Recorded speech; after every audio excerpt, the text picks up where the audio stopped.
عليكم ورحمة الله وبركاته. نحمده ونصلي على رسوله الكريم أما بعد. قال الله سبحانه وتعالى في القرآن العظيم والفرقان المجيد بعد أعوذ بالله من الشيطان الرجيم بسم الله الرحمن الرحيم. يا أيها الذين آمنوا لا تسألوا عن أشياء إن تبد لكم أن تسؤكم. صدق الله العظيم. وقال نبينا محمد صلى الله عليه وسلم في حديث الشريف أي الأعمال أفعل أو كما قال صدق رسول الله صلى الله عليه وسلم. புகழ் அனைத்தும் எல்லாம் வல்ல அல்லாஹ் ஜல்லஷானு தஆலா ஒருவனுக்கே உரித்தாகட்டும். ஸலாத்தும் ஸலாம் நம் உயிரின் மேலான அருமை நாயகம் முஹம்மது ரசூலுல்லாஹ் ஸல்லல்லாஹு அலைஹி வஸல்லம் அவர்கள் மீதும் அவர்களின் நற்பாக்கியம் நிறைந்த உம்மத்தாரான நம் அனைவரின் மீதும் அல்லாஹ்வின் அன்பும் பேரருளும் என்றென்றும் நிறைவாக உண்டாகட்டுமாக. ஆமீன். கண்ணியமிக்க அல்லாஹ்வின் நல்லடியார்களே, பெரியோர்களே, அல்லாஹ்வுடைய மாபெரும் கிருபையால் 4 நோன்பும் 5வது தராவீஹ் தொழுகையை முடித்துவிட்டு அவருடைய இல்லத்தில் நாம் எல்லாம் இருக்கிறோம். அல்லாஹ் ரப்புல் ஆலமீன் நாம் தொழுத தொழுகைகளை, நாம் வைத்த நோன்புகளை, நாம் செய்த நற்காரியங்களை கபூல் செய்து தந்தருள் புரிவானாக. ஆமீன். அண்ணலம் பெருமானார் ஸல்லல்லாஹு அலைஹி வஸல்லம் கூறுகிறார்கள், 5வது தராவீஹ் தொழுகை எவர் ஒருவர் தொழுகிறார்களோ அதாவுல்லாஹு ஸவாப மிஸ்ல மன் ஸல்லா மஸ்ஜிதுல் ஹராம் வ மஸ்ஜிதுல் நபவி வ மஸ்ஜிதுல் அக்ஸா. 5வது தராவீஹ் ஒருவர் முழுமையாக தொழுதால், 20 ரக்காயத்தை தொழுதால், அவர் மஸ்ஜிதுல் ஹராமில் தொழுதது போன்று, மஸ்ஜிதுல் நபவியில் தொழுதது போன்று, மஸ்ஜிதுல் அக்ஸா தொழுத நன்மைகளை அவர் பெறுகிறார் என்பதாக அனலம் பெருமானார் ஸல்லல்லாஹு அலைஹி வஸல்லம் சொல்லி தருகிறார்கள். பொதுவாக அரம் ஷரீஃபில் காபால 2 ரக்காயத்து நம்ம தொழுதனா 1,00,000 நன்மை சாதாரணமாக, ரமலானில் சொல்லவே தேவையில்லை. அதே போல் மஸ்ஜிது நபவியில் 2 ரக்காயத்து நம்ம தொழுதனா 50,000 நன்மை. அதே போல் பைத்துல் முக்கத்தஸ் அங்கே 2 ரக்காயத்து தொழுதனா 25,000 நன்மை. இது அத்துணை நன்மையும் நம்ம பள்ளியில் தொழுதா இமாம் ஜமாத்துக்கு 27 நன்மை. இது அத்துணை நன்மையும் இன்னைக்கு யார் தராவி தொழுதார்களோ அவர்களுக்கு வழங்கப்படும் என்பதாக அண்ணலம் பெருமானார் ஸல்லல்லாஹு அலைஹி வஸல்லம் சொல்லி தருகிறார்கள். துர்ரத்துல் நாசீன் என்கிற கிதாபில் இந்த ஹதீஸை நம்ம பார்க்கிறோம். அலியின் கர்ரமுல்லாஹ் வஜ்ஹு அவர்கள் அறிவிக்கிறார்கள். அப்பேற்பட்ட முழு நன்மையும் பெற்ற நன்மக்களாக, நற்பாக்கியவான்களாக நம் அனைவரும் ஆக்குவானாக. ஆமீன். கண்ணியமிக்க அல்லாஹ்வின் நல்லடியார்களே, பெரியோர்களே, இன்றைக்கு நம்முடைய ஆஃபீஸா அவர்கள் சூரத்துல் நிசாவை நிறைவு செய்து சூரத்துல் மாஇதா என்று ஒரு சூரா, உணவு தட்டு, அந்த சூறாவை நிறைவு செய்திருக்கிறார்கள். நாளைக்கு சூரத்துல் அன்ஆம், கால்நடைகள் என்கிற ஒரு அத்தியாயத்திலிருந்து துவங்குவார்கள். அதாவது 7 ஜுஸு, 7.5 ஜுஸு வரைக்கும் நிறைவு செய்யப்பட்டிருக்கிறது. அல்லாஹ் நம்முடைய இந்த தொழுகைகளை, நாம் ஓதிய இந்த சூறாக்களை, குர்ஆனை கபூல் செய்து தந்தல்வானாக. தினமும் ஒரு வசனம் எடுத்து அதில் விளக்கங்கள் சொல்கிற அடிப்படையில் இன்றைக்கு ஒரு வசனம் நம்முடைய கவனத்திற்கு. அதனால் பெருமானார் ஸல்லல்லாஹு அலைஹி வஸல்லம் சொல்லி தருகிறார்கள், தேவையில்லாத கேள்விகளை நீங்கள் கேட்காதீர்கள். எந்த கேள்வியை கேட்கணுமோ அதற்கு எப்படி பதில் சொல்லணுமோ மார்க்கத்தில் சொன்ன வரையறைக்கு உட்பட்டு நீங்கள் கேளுங்க. தேவையில்லாமல் எசக பெசக தேவையில்லாத கேள்விகள், சம்பந்தமே இருக்காது ஆனால் கேள்வி கேட்பார், அந்த மாதிரிலாம் கேட்காதீங்க. அப்படி ஒரு சில கேள்விகளை நீங்கள் கேட்டால், நான் அதற்கு பதில் சொன்னால் உங்களுக்கு சங்கடம் வந்துவிடும் என்பதாக அல்லாஹ் ரப்புல் ஆலமீன் இன்றைக்கு ஓதப்பட்ட அந்த அத்தியாயம் தான் நமக்கு கவனத்திற்குரியது. ஏன்னா ஸல்லல்லாஹு அலைஹி வஸல்லம் அவங்க கடுமையான கோபத்தில் இருந்தாங்க. ஒரு டைமில், ஒரு நேரத்தில் மூஞ்செல்லாம் சவப்பாக இருக்கு, மாதுளம்பழம் மாதிரி சக்கசவன் இருக்கு, கோபத்தில் இருக்கிறாங்க. இப்போ திடீர்னு வந்து அண்ணல பெருமானார் ஸல்லல்லாஹு அலைஹி வஸல்லம் சொல்லிட்டாங்க, உங்களுக்கு எந்த கேள்வி வேணுமோ கேளுங்க அப்படின்னு சொல்லிட்டாங்க. உடனே இதுதான் சாக்குன்னு சொல்லி சஹாபாக்கள்லாம் வாய்க்கு வந்தபடியெல்லாம் கேள்வி கேட்க ஆரம்பிச்சிட்டாங்க. ஒருத்தர் கேட்டார், ஒரு சஹாபி, என்னுடைய அத்தா யாரு? எப்படிங்க என்னுடைய அத்தா யாரு? சொன்னா அபு குஹாஃபா, உன்னுடைய தந்தை அபு குஹாஃபா என்பதாக சொல்றார். இன்னொருத்தர் கேட்பார், என்னுடைய தந்தை யாரு? இந்த அடிமையின் மூலமாக பிறந்தவர் தான் உன்னுடைய தந்தை. இன்னொருத்தர் கேட்பார், என்னுடைய தந்தை யாரு? அவர் எங்க இருக்காரு? உன்னுடைய தந்தை நரகத்தில் இருக்காரு. முடிஞ்சு போச்சா? இப்படி எந்த கேள்வியை எப்ப கேட்கணுமோ அதை எப்படி கேட்கணுமோ அப்படிதான் கேட்கணும் என்பதாக நான் சில விஷயங்கள் அந்த ஆயத்தை நம்ம ஓதுவோம். யா அய்யுஹல்லதீன ஆமனூ, ஈமான் கொண்ட விசுவாசிகளே, லா தஸ்அலு அன் அஷ்யா, சில விஷயங்களை குறித்து நீங்கள் கேட்காதீர்கள். வைன் துபுதலக்கும், அப்படி நீங்க கேட்டீங்கன்னா, நான் சொன்னா அன் தசுக்கும், அதாவது தசு உங்களுக்கு சங்கடத்தை ஏற்படுத்தும், உங்களுக்கு மன வருத்தத்தை ஏற்படுத்தும் என்பதாக அல்லாஹ் ரப்புல் ஆலமீன் அந்த ஆயத்தை இன்னைக்கு நாம அவர்கள் ஓதினார்கள். அதில் நிறைய படிப்பினை செய்திரு. எது தேவையோ அதை மட்டும் கேளுங்க. அதற்கு சில விஷயங்கள் நம்ம பதில் அளித்தோம்னா உங்களுக்கு சங்கடம் ஏற்படும். அப்புறம் எல்லாம் அந்த சபையே நிசப்தமாயிடும். ஏன்னா நாயன் சொல்லாது கோபமாக இருந்தாங்க, கேட்க சொன்னாங்க, சில விஷயங்கள் கேட்டாங்க, சில விஷயங்கள் சொன்னாலும் மன வருத்தம் ஏற்பட்டுருச்சு, நிசப்தமாக இருந்தாங்க. அப்பொழுதுதான் அல்லாஹ் தஆலா இந்த ஆயத்தை இறக்கணும். எனவே மார்க்க வரையறைக்கு உட்பட்டு எது தேவையோ எது கேட்கணுமோ அதை மட்டும்தான் கேட்கணும். சஹாபாக்கள் கேட்ட 16-17 கேள்வியை குர்ஆன் அல்லாஹ் சொல்றான். யஸ்அலூனக அனில் அஹில்லா, நபியே பிறையை பற்றி உங்கள்கிட்ட கேட்குறாங்க, அதை நீங்க சொல்லுங்க. யஸ்அலூனக அனில் ஹம்ரி வல் மைசிர், 2ஆம் ஜுஸ்ல ஓதுனாங்க ஆகுதான். ஏற்கனவே நம்ம இதை பற்றி நம்ம சொன்னோம். மதுவை பற்றியும் சூதாட்டத்தை பற்றியும் கேட்கிறார்கள், அதை பற்றி நீங்க சொல்லுங்க. யஸ்அலூனக மாதா யுன்ஃபிகூன், எப்படி செலவு செய்யணும் அதை பற்றி சொல்லிட்டாங்க, எல்லாம் குர்ஆன்ல வருது. யஸ்அலூனக அனில் மஹீல், மாதவிடாயை குறித்து கேட்கிறார்கள். யஸ்அலூனக, இப்படியே 16-17 கேள்விகளை சஹாபாக்கள் கேட்பார்கள். அண்ணன் பெருமானார் ஸல்லல்லாஹு அலைஹி வஸல்லம் சொல்லி தருவாங்க. இப்படிதான் கேள்வி கேட்கணும், அதற்கு பதில் இப்படிதான் இருக்கணும் என்கிற வினா தொடுக்குதல், அதற்கு பதில் அளித்தல் என்பது குறித்தெல்லாம் அண்ணன் பெருமானார் ஸல்லல்லாஹு அலைஹி வஸல்லம் அழகா சொல்லி தருவாங்க. இன்னைக்கு தேவையில்லாத கேள்விகள், இது எப்படி, அது எப்படி, இது கூடுமா, இது கூடாதா, சில விஷயங்கள் சொன்னால் மன வருத்தம் ஏற்படும். ஒரு சஹாபி இருந்தாங்க, அக்ரப் இப்னு ஆபீஸ் அவருக்கு பெயர். ஹஜ்ஜுடைய வசனங்கள் இறக்கப்படுது.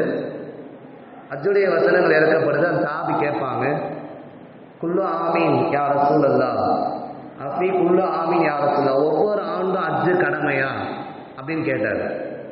எப்படி அவர் கேட்குறாருன்னா, எப்படி தொழுது 5 நாள தொழுகிறோமோ, எப்படி வருஷத்தில் ஒரு தடவை ரமலான் நோன்பு வைக்கிறோமோ மாதம் ஃபுல்லாக, எப்படி வருஷத்தில் ஒரு தடவை ஜக்காத் கொடுக்குறோமோ, அந்த அடிப்படையில் அவர் கேட்குறாரு. கொஞ்சம் தெளிவாக தான் கேட்குறாரு. ஸல்லல்லாஹு அலைஹி வஸல்லம் அந்த ஆயத்து இறங்கும் போது தலையை குனிஞ்சிட்டாங்க. சொன்னாங்க, அப்படி குல்து ஞஅம், நான் மட்டும் ஆமான்னு சொல்லிட்டேன்னா ஒவ்வொரு ஆண்டுமே ஹஜ்ஜு கடமையாயிரும். சில விஷயங்கள் எதை கேட்கணுமோ அதை மட்டும்தான் கேட்கணும், அதை ஒருக்க மட்டும் நீங்கள் ஹஜ்ஜு செஞ்சுட்டு விட்டுருங்க அப்படின்னு நாயகம் ஸல்லல்லாஹு சொல்லி தராங்க. நான் மட்டும் ஆமான்னு சொல்லிட்டேன், அது உங்களுக்கு கடமையாகிவிடும் என்கிற உயர்ந்த கோட்பாடினை அண்ணன் பெருமானார் ஸல்லல்லாஹு அலைஹி வஸல்லம் சொல்லி தராங்க. அதே போல சஹாபாக்கள் கேட்ட சில கேள்விகள் ஹதீஸ்ல வருது. ஐயுல் அமாலி அஃலல், யா ரசூலல்லாஹ், அமல்கள்ல சிறந்தது எது சொல்லிட்டாங்க அப்படின்னு கேட்டாங்க. அந்தந்த நேரத்திற்கு ஏற்ப, காலத்திற்கு ஏற்ப, அந்தந்த சூழ்நிலைக்கு ஏற்ப நாயகம் ஸல்லல்லாஹு அலைஹி வஸல்லம் சொல்லி தந்தாங்க. யாராவது பசி பட்னியில் இருக்காங்களா, அவங்களுக்கு உணவளிங்க. கரெக்டாக அந்த நேரத்துக்கு இல்முல் ஹால் என்று சொல்லுவாங்க, நேரத்திற்கு தகுந்தாற் போல் பதில் இருக்கும். பசி பட்டினியில் இருக்காங்களா, அவங்களுக்கு உணவளிங்க. யாராவது 2 பார்ட்டி சண்டை போட்டுட்டு இருக்காங்களா, அப்போ நாயகம் ஸல்லல்லாஹு அலைஹி வஸல்லம் சொல்றாங்க, அவங்களுக்கு மத்தியில் அஃப்ஸுஸ் ஸலாம் பைனக்கும், சலாத்தை சொல்லிக் கொடுங்க, இணக்கத்தை ஏற்படுத்துங்க, இதுதான் சிறந்தது என்பதாக சொன்னாங்க. இப்படி சில விஷயங்கள் நாயகம் ஸல்லல்லாஹு அலைஹி வஸல்லம் கற்றுத்தராங்க. ஒரு தடவை ஜிப்ரீல் அலைஹிஸ்ஸலாம் வந்தப்போ கியாமத் நாள் குறித்து பல்வேறு சஹாபாக்கள் கேட்டாங்க. மத்தா சாஆ, கியாமத் நாள் எப்போது வரும், எப்போது வரும். ஒரு சஹாபி லஹர் நாயகம் ஸல்லல்லாஹு அலைஹி வஸல்லம் சொல்வதற்கு கேட்பாங்க. இப்போ ஸல்லல்லாஹு அலைஹி வஸல்லம் தொழுதுட்டு பதில் கொடுப்பாங்க. மா அஅதத் லிதாலிக, நீ இப்படி கேட்குறியப்பா, என்ன தயாரிப்பு உன்ட்ட இருக்கு, என்ன அமல் இருக்கு? என்கிட்ட பெருசாக தொழுகையோ நோம்போ எதுவும் இல்லை, ஆனால் உஹிப்புல்லாஹ் வ ரசூலுஹு, உங்களையும் அல்லாஹ்வை நான் பிரியப்படுகிறேன், மஹப்பத்து கொள்கிறேன் அப்படின்னு சொன்னப்பதான் அல் மர்உ மஅமன் அஹப்த, நமக்கெல்லாம் மிகப்பெரிய ஒரு செய்தி. நம்ம யாரை உலகத்திலே விரும்புகிறோமோ, குடும்பத்தார்களையோ, மனைவி மக்களையோ, உறவினர்களையோ, அல்லாஹ் ரசூலையோ, அவர்களோடு நாளை மறுமையில் இருப்போம் என்பதை அண்ணன் பெருமானார் ஸல்லல்லாஹு அலைஹி வஸல்லம் அழகாக பதில் கொடுத்தாங்க. இப்படி பல கேள்விகளுக்கு பல பதில். ஒரு தடவை ஆயிஷா அம்மா கேட்டாங்க, ஒரு தடவை அபூ ஹுரைரா கேட்டாங்க, நீ கேளு, உலகத்திலே நீ தான் இந்த கேள்வி முதலாவதா கேட்டிருக்க அப்படி ஊக்கப்படுத்துறாங்க, என்கரேஜ் பண்ணாங்க. சில கேள்விகளை நீங்க தவிர்த்துக்கோங்க, அதை நான் சொன்னா அது கடமை ஆகிறோம், அது மன சங்கடம் உங்களுக்கு ஏற்படுத்தும் என்பதாக அண்ணன் பெருமானார் ஸல்லல்லாஹு அலைஹி சொல்லி தராங்க. ஒருத்தர் கேட்டார் பிறையை பத்தி. பிறை 1லிருந்து 15 வரைக்கும் பெருசா வளர்ந்துக்கிட்டே போகுது. 15லிருந்து 30, 29 வரைக்கும் அது தேய்பிறையா ஆகிட்டே வருது, இது என்ன அப்படின்னு சொல்லி ஒரு சாமி நாயகத்திடம் கேட்கிறார், பிறை எப்படி வளருது, எப்படி குறையுது? அண்ணன் பெருமானார் ஸல்லல்லாஹு அலைஹி சொன்னாங்க, பிறையின் மூலமாக தான் ஹஜ்ஜு செய்ய முடியும், பிறையுடைய கணக்கு வைத்து தான் நோன்பு வைக்க முடியும், பிறையினுடைய கணக்கு வைத்து தான் தொழுகைகளை தொழ முடியும் என்கிற அதனுடைய பயன்பாட்டை சொன்னார்கள். இந்த கேள்வி நீ கேட்கறது இப்ப நீ கேட்கக்கூடாது, அது சொன்னாலும் உனக்கு புரியாது, இதுக்கு இதான் பதில் என்பதாக நாயகம் ஸல்லல்லாஹு அலைஹி வஸல்லம் அழகாக இந்த விஷயத்தை உணர்த்தி காட்டினார்கள்.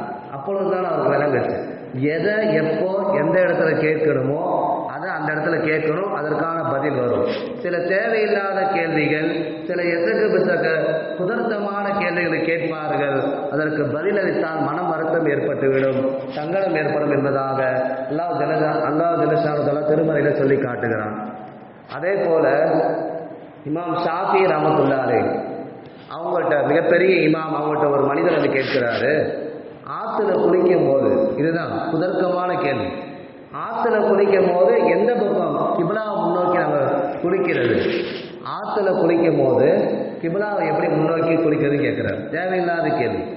அப்போது இமாம் ஷாஃபி ரஹ்மத்துல்லாஹி நகைச்சியாக சொல்லுவாங்க, உன் ட்ரெஸ்ஸை எந்த பக்கமாக வச்சிருக்கியோ அந்த பக்கம் நோக்கி தொழுது, எவனா தூக்கிட்டு போயிட்டா வம்பா போயிடும்.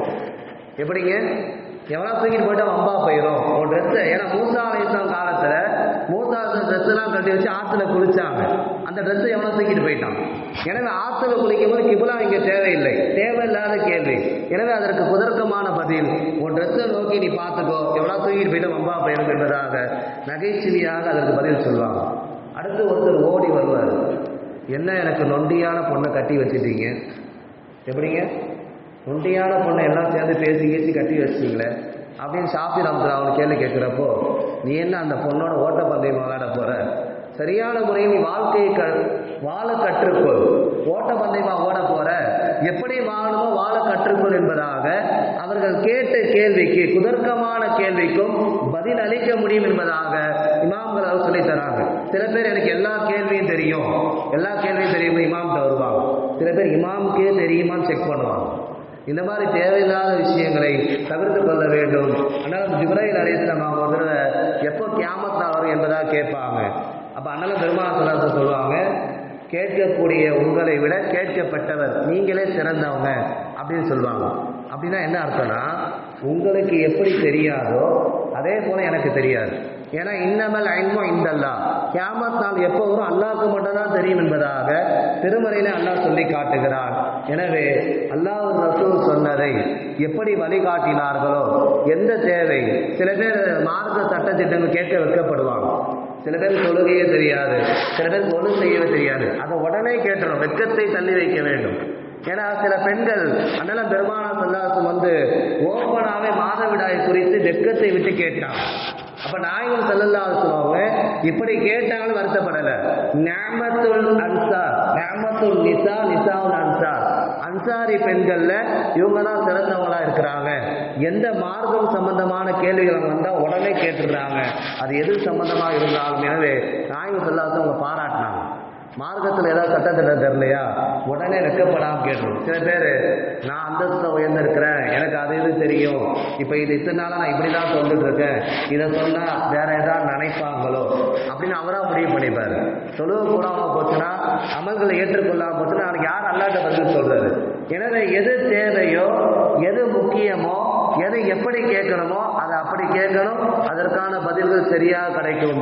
குதர்க்கமாக விதண்டாவாதமாக வேறு மாதிரி கேள்வி கேட்டால் அதற்கு வேறு மாதிரியான பதில்கள் வரும் என்பதை அல்லாஹ் ரசூல் நமக்கு அழகிய படிப்பினை செய்தி சொல்லித் தருகிறார்கள். எனவே மார்க்க சம்பந்தமான விஷயங்களை தெளிவான முறையில் கேட்டு அமல் செய்யக்கூடிய பாக்கியத்தை வல்ல ரஹ்மான் தந்தால் புரிவானாக. ஆமீன். வாக்கிருதாவானா அல்ஹம்துலில்லாஹி ரப்பில் ஆலமீன். آمين. الحمد لله رب العالمين. اللهم صل وسلم على سيدنا ونبينا مولانا محمد وبارك وسلم عليه. اللهم ارحمنا برحمتك يا أرحم الراحمين.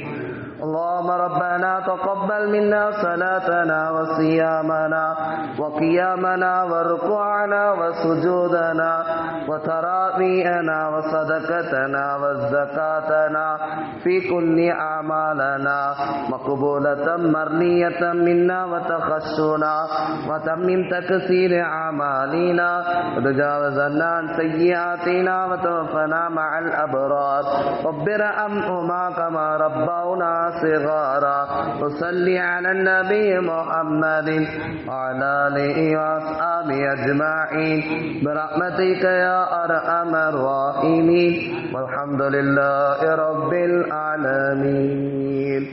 صلى الله على محمد صلى الله عليه وسلم.